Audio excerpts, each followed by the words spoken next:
The sun sank low over a sea of tawny grass, turning the world into hammered copper. Eliza's heart soles were blistered and raw. Every step left a faint rust stain on dry stems. The dress she'd once kept for Sundays, soft cream with a ribbon at the waist, hung in ribbons now snagged by thorn and wind. Behind her, the settlement of Charity Ford blurred into heat and memory, a chapel whose windows watched like unblinking eyes, a blacksmith's yard that smelled of coal and ale, a father's voice that could split silence like a whip. Tomorrow, they'd meant to sell her future at a table over whiskey. Today, she chose the road. She had left before first light while her father snored and the rooster miscounted dawn. She knew the prairie's arithmetic of risk wolves, sunstroke rattlers, and the lonely distance that turned hope into a mirage. Still, each danger felt gentler than the life waiting back there, the ring that would close like a collar, the iron hands that believed their strength was God's signature. The wind rose, bringing sage and something else, horse sweat oiled leather. Eliza's heart jolted. She spun, expecting riders from Charity Ford. The horizon was empty. Then, from the north, hoofbeats threaded the grass like a drum. A lone figure crested a swell of earth haloed by light. He rode as if grown from the saddle, easy balanced at one with the animal's breathing. As he closed the space between them, Eliza saw long black hair, unbound, a shirt of soft worked leather marked by bead and time, a face shaped by weather and patience rather than haste. He reined in well short of her, palm lifted, emptied, the gesture of peace that needs no translation. "You are hurt," he said, not guessing, simply knowing. His English rolled like river stones, clear measured. Eliza tried to answer and found only a rasp. The world tilted, black flecks gathered at the edges. He dismounted in a single fluid motion, loosened a waterskin and approached, as one would a fawn that has not yet decided whether to flee or faint. "Slow," he cautioned as cool leather kissed her cracked lips. "Too much will turn your stomach against you." She swallowed greedily anyway, then obeyed his gentle tug to stop. Up close, she saw he was younger than distance had made him, perhaps 30 winters. A thin, pale scar climbed his brow and disappeared beneath his hair.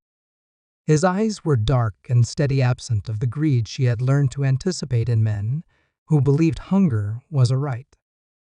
He knelt, washed the blood and dust from her torn feet, and bound them with soft strips from his pouch hands, deft, impersonal, sure.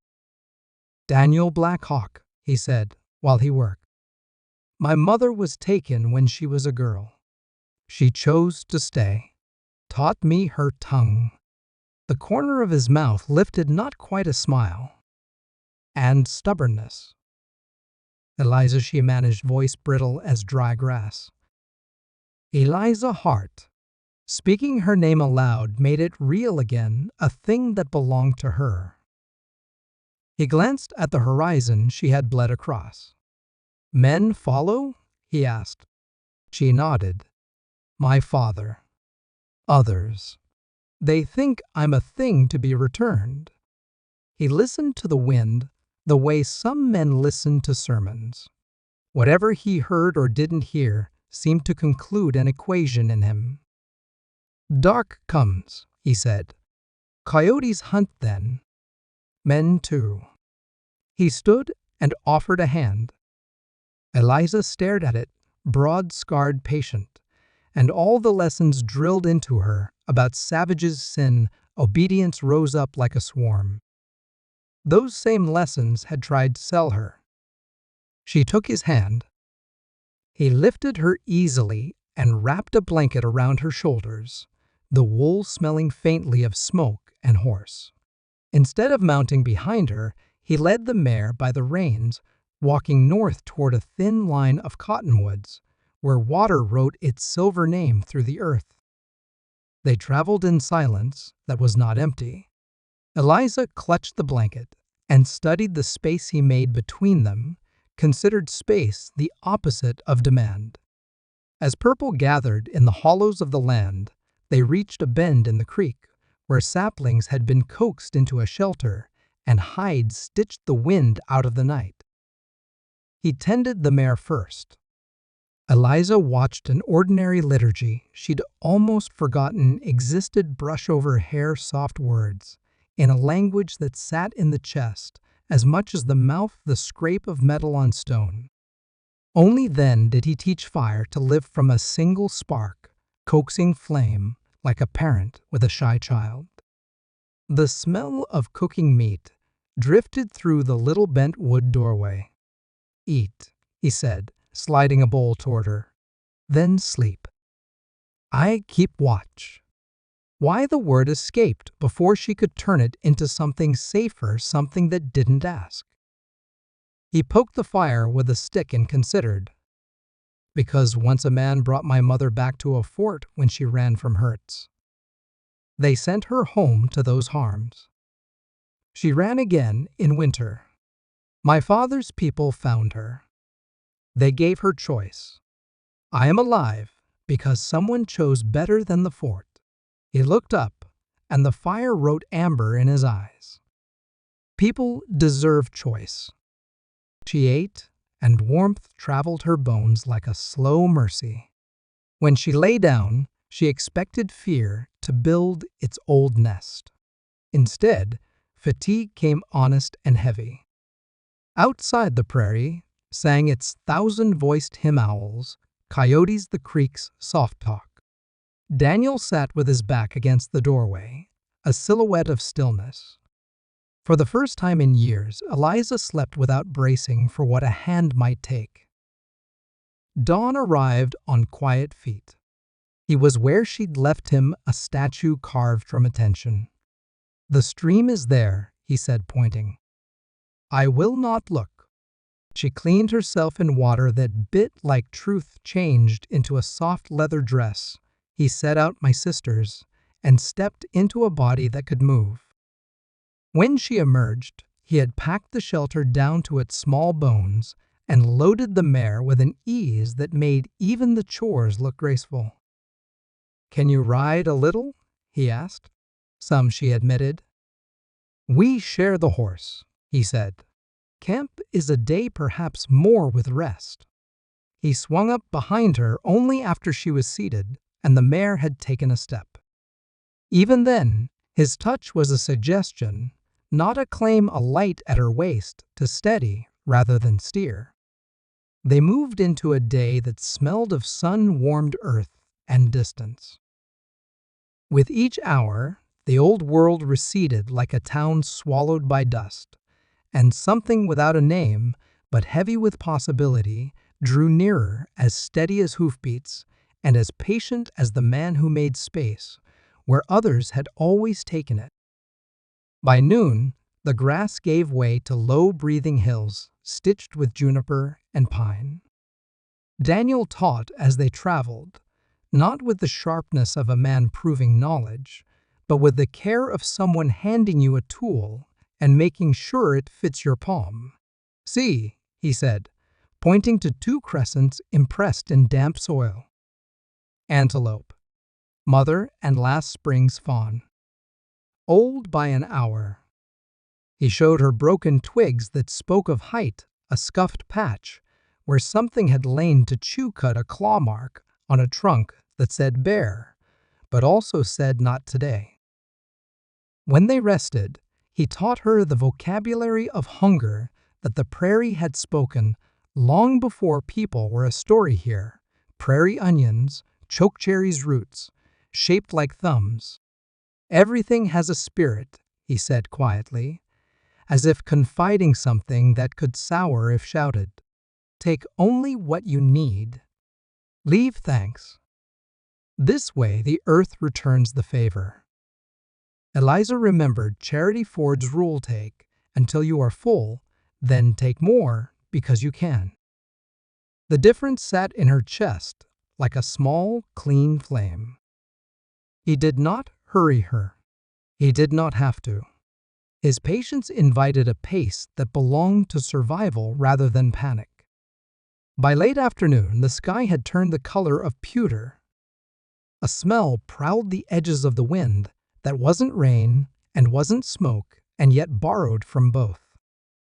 Daniel halted, lifted his chin, and went still, the way animals do when the weather is about to write in large wet letters. "We go high," he said. "Storm." They climbed toward a shelf of rock where a cave kept its mouth just open enough to invite them in. They were almost there when the land spoke a different warning. Daniel's hand came up halt without sound.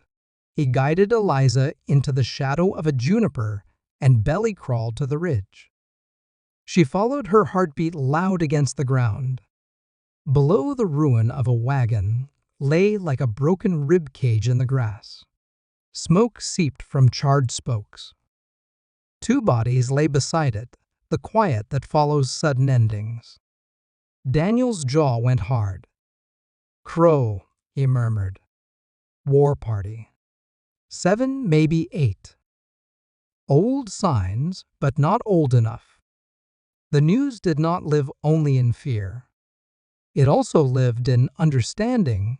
The prairie was a braid of lives and loyalties and old wounds that did not care what charity Ford's preacher called proper. Eliza's world had taught her to divide people into saviors and threats. The land taught her to read instead. This sign means danger, that one means food, this one means leave now. Rain came in a curtain. Wind shoved it sidewise. The cave welcomed them like a dry hand. Daniel built a careful fire that burned long and low. Steam climbed from their clothes and turned to nothing in the cave's chill air.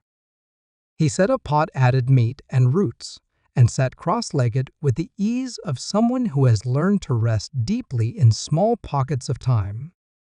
"Tomorrow," he said, "we go to my people. My uncle is chief. You will be safe there." The word safe landed in Eliza like a warm stone she could pocket and rub with her thumb. "Your people," she said, tasting the phrase. "They will accept me." He considered the fire a long moment. "Some will talk," he said. "Some always talk. My mother was white. She became family because she chose then, chose again every day. Choice is a rope thin to look at, strong when you pull." He stirred the pot.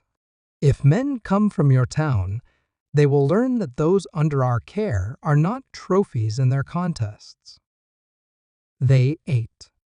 A silence came that wasn't awkward, like sitting under the same blanket with a person who knows when not to speak. Outside, the storm worked its anger out on the dark.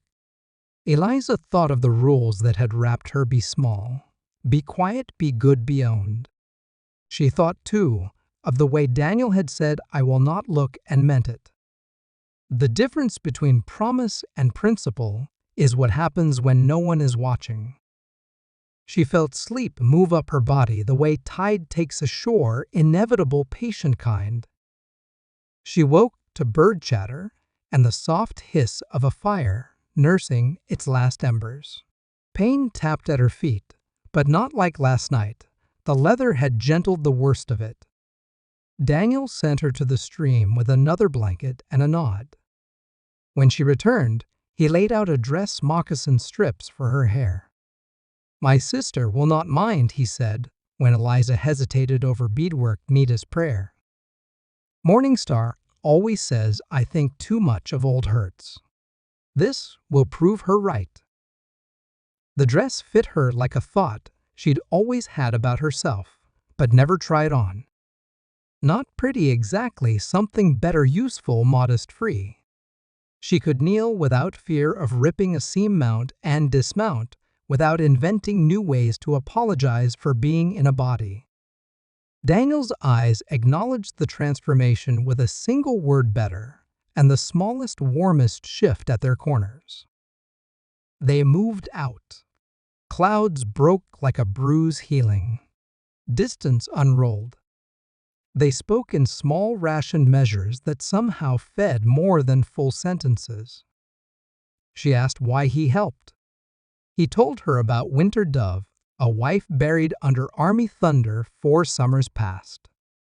Grief had taught him that strength, without tenderness, was just another word for breaking things.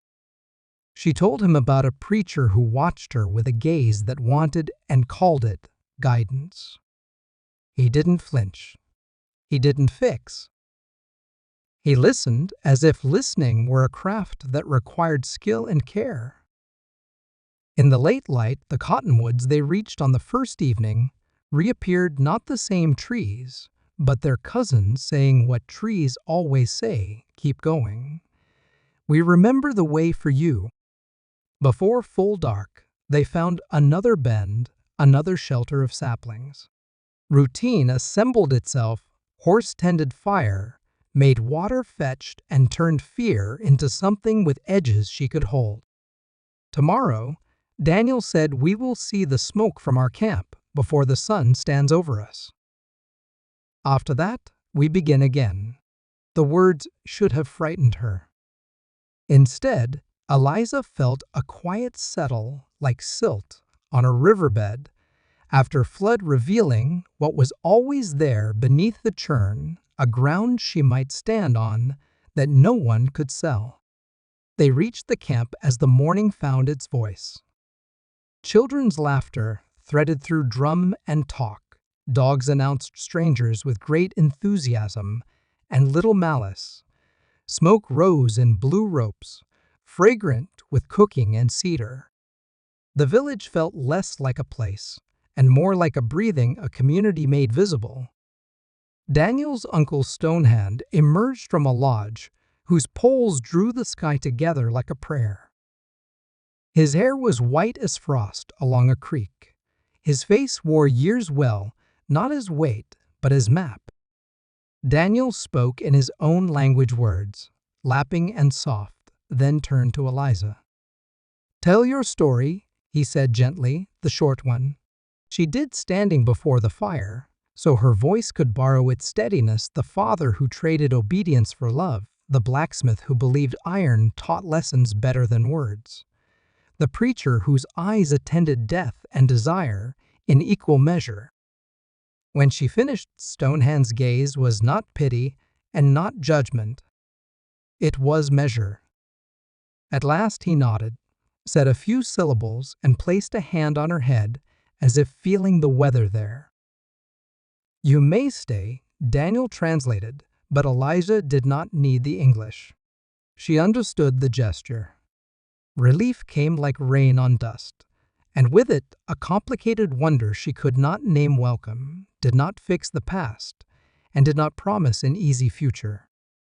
It simply made room. Sometimes that is the whole miracle. Morning Star, Daniel's sister, claimed Eliza with a grin that knocked 10 years off any sadness in her face.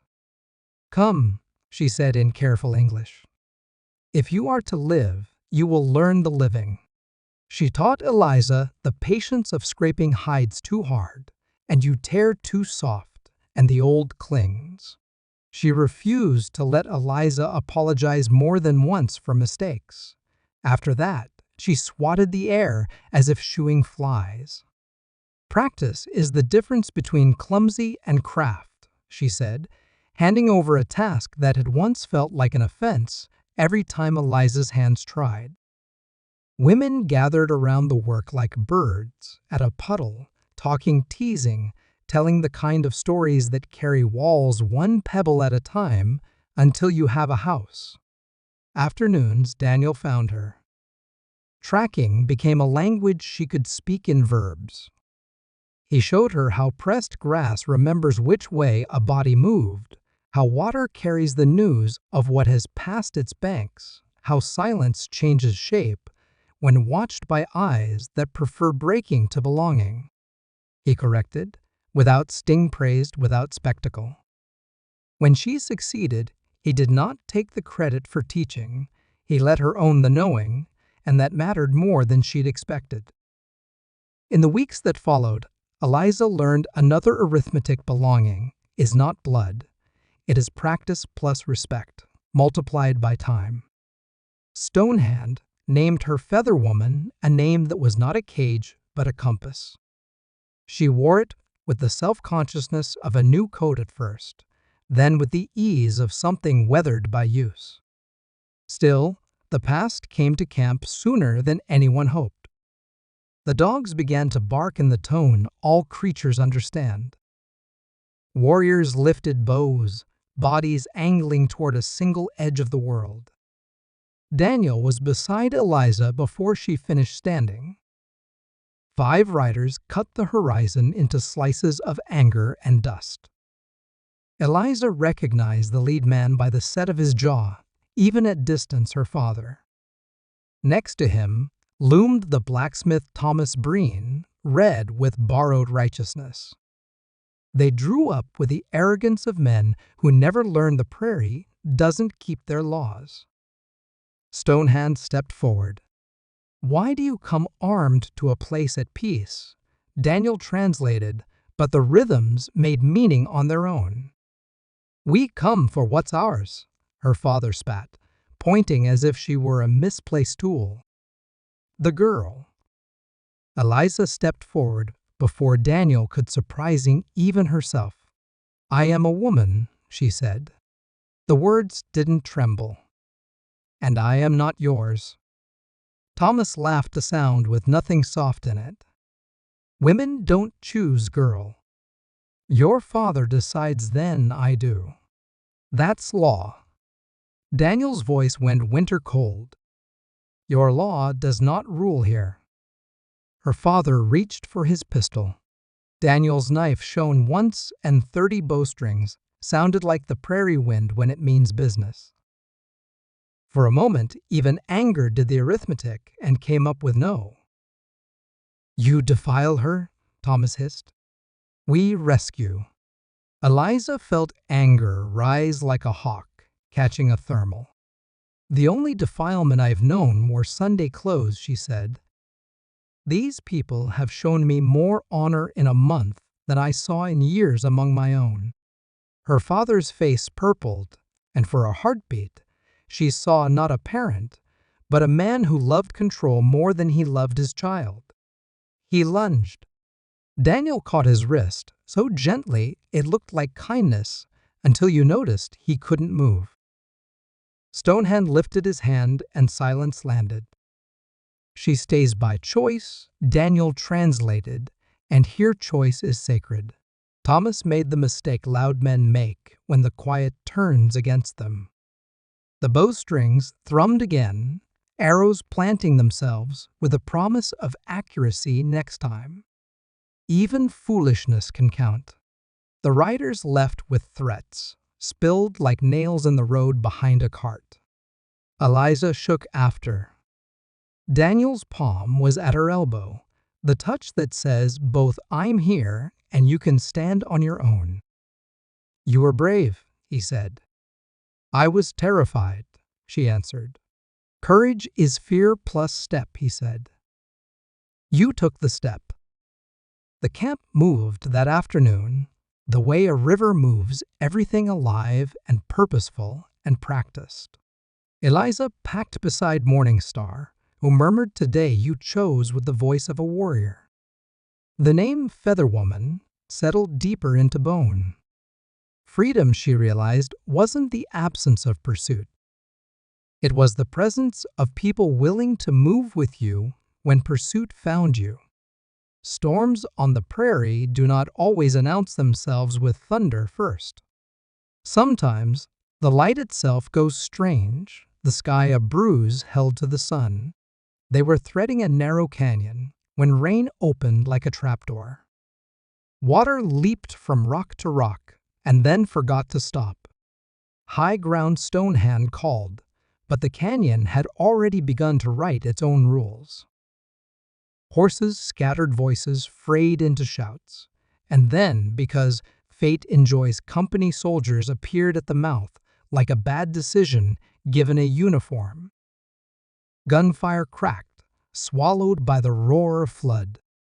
Daniel's horse screamed and went down the world, jerking him into water that clawed and spun. Eliza slid without thinking, the cold a knife that made everything clean and dangerous. She'd taught herself to swim as a girl in a creek. No one noticed. The old muscle memory rose like a friend answering a whispered name. She found him in the churn, the set of his shoulders familiar, even when the river tried to unmake it. His left arm hung wrong blood, ribboning in water the color of melted iron. "Hold on," she said, which was foolish and exact. Together, they let the current shove them toward rocks that remembered what staying meant. They climbed bodies, arguing with gravity and water. Halfway up the slick world, Thomas Breen appeared above them, face twisted into something that had forgotten how to be human. He raised his rifle. Daniel moved to cover Elijah and nearly slipped. The world slowed so she could choose. Her hand found a rock.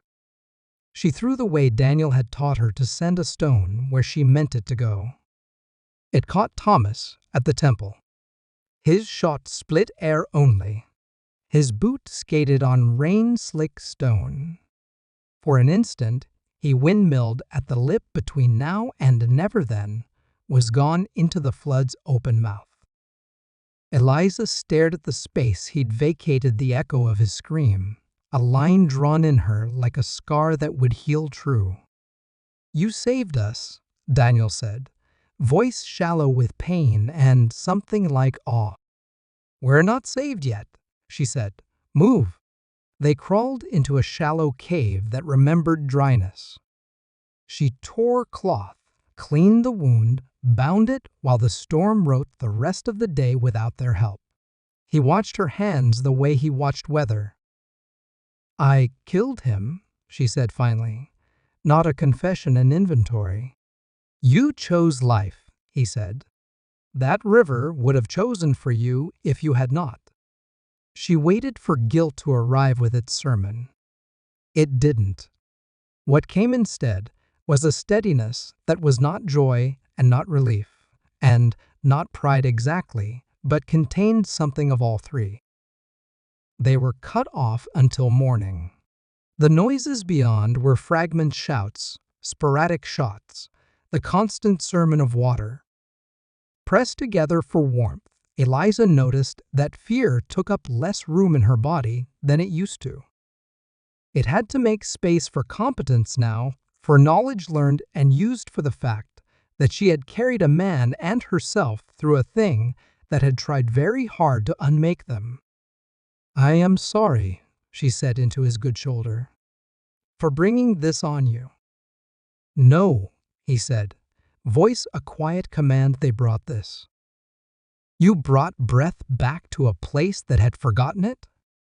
Dawn revealed a canyon, rewritten in ruin and glitter. They descended carefully and found the band on a plateau, counting, weeping, a little stitching, the torn places, grateful in the fierce practical way people are, when the tally of loss could have been worse. Morning Star ran to them and wept with humor. "So you are part fish," she told Elijah, then added with a glare at Daniel's bandage, "and you still cannot be trusted with your own body?" Laughter rose around the edges of fear and made it smaller. News of Thomas's fall passed from mouth to mouth. The looks that reached Elijah changed flavor, not the gaze reserved for something rescued and fragile, but the nod given to someone who has taken her place in the circle by deed, not by argument. Stonehand listened to the story and placed a hand on Eliza's shoulder. "Feather woman," Daniel translated, "eagles do not ask permission from rivers." The old man's eyes glinted. They read the wind and commit. That night, A different quiet held camp, a quiet from the long exhale after a day that required everything. Eliza sat with Daniel while the medicine man threaded a needle and patience. "No cage," she told him, when pain made his jaw jump, "for either of us." He squeezed her fingers. Promises did not need flourish here. They needed only to be kept one steady act at a time. 3 moons later, autumn painted the hills in rust and flame. Daniel's arm remembered the bullet only as a token line. Soldiers had tired of chasing a woman who did not want saving into weather that did not care about paperwork.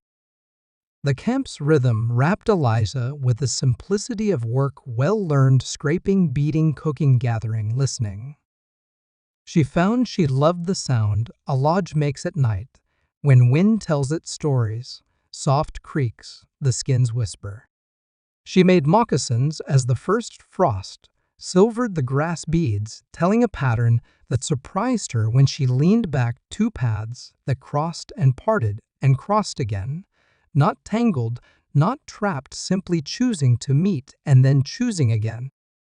Morning Star sat beside her and watched with a smile so wide it became permission. "You have been courting my brother for weeks," she said, without mercy and with great affection. "Go finish what you started." Eliza found Daniel where the stars are most themselves, at the edge of camp, where the prairie begins to think aloud. She held out the moccasins. "The pattern speaks," she said. He read it like a track. "Choice," he murmured. "Not owned, not owed." She stepped closer, not erasing the careful distance he always set, but closing it. "I choose," she said, and there was no tremor in it. "Not because I am afraid anymore, but because I am not." "Be certain," he said, voice roughened by restraint that had been love all along. "I have waited. I can wait. I have wasted enough of my life waiting for men to decide who I am," she said softly. "This is mine." His control snapped in the gentlest way a thing can break. He touched her face as if learning a map he meant to memorize with reverence. "Then we do this in the open," he said, with fire and witnesses and promises that tie around wrists, not throats. She laughed, an unpracticed sound made new. Yes. The wedding was the opposite of the ones she had watched in Charity Ford. There were no contracts disguised as prayers, no toasts that smelled of barter. There was a fire, a circle of faces that had taught her their names one kindness at a time, Stonehand's voice, speaking binding words, while the people answered not because a law required agreement, but because community works best when spoken aloud. Daniel wrapped a blanket around their shoulders, warm as a future already begun. He asked regrets against her hair. "Only that I arrived in my life late," she said, and felt him smile. Marriage, she found, was not a door closing with a click. It was a room with windows on all sides and a roof held up by 2 strong beams, respect and joy. Daniel kept the promises he'd made when she was a stranger with blood on her feet, gentleness before hunger, listening before learning, protection without possession. In return, she learned the art of asking as well as giving, of guiding as well as being guided. Intimacy became a conversation that changed them both a little each time and left neither smaller. The band moved with the buffalo's mind. Eliza rode a pony that read her weight like a word. She spoke up in council nights, and old women nodded not because she was Daniel's wife, but because she had earned a voice. Blue Shell Woman told her blood starts many families. Choice keeps the good ones. Eliza held those words when worry came, because worry always comes about settlers and soldiers, and a line on a map that kept crawling toward them like a winter that refused spring. "Whatever comes," she told Daniel one evening, as they watched the land catch fire with sunset, "we face it together." He took her hand, which by then was proof enough. Together he agreed. Their lodge filled with the ordinary music of a life, the clink of spoon against bowl, morning star's laugh, slipping through the door flap, the bark of a dog announcing a child's first successful throw. Eliza told a story by the fire one night at Singing Crow's request. She did not tell it as a rescue. She told it as a choosing again and again, step after step, because freedom is not a single gate you run through, but a road you keep walking.